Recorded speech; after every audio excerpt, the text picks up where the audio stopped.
Well, I'm a little more pessimistic because the American public is so easily manipulated by forms of propaganda and by the press.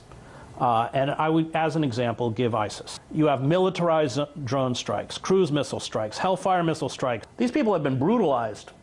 Hundreds of thousands of dead, millions of refugees.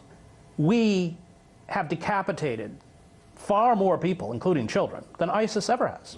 But we don't see that.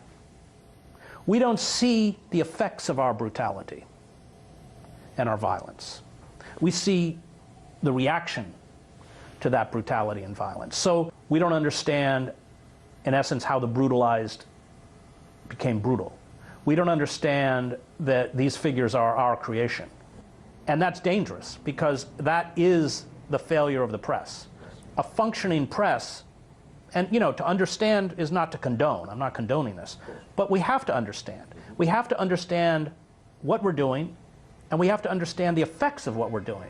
Why has it been so easy to maintain that insulation? You have whole news organizations that have really given up the business of news. And you turn on the nightly news broadcast, it's just an endless version of the Today Show. Health and wellness tips and Kim Kardashian's latest photo, and it's pathetic. As I speak as a journalist, it's just really dispiriting. And so Americans have never been particularly good about understanding what they do and how they're perceived.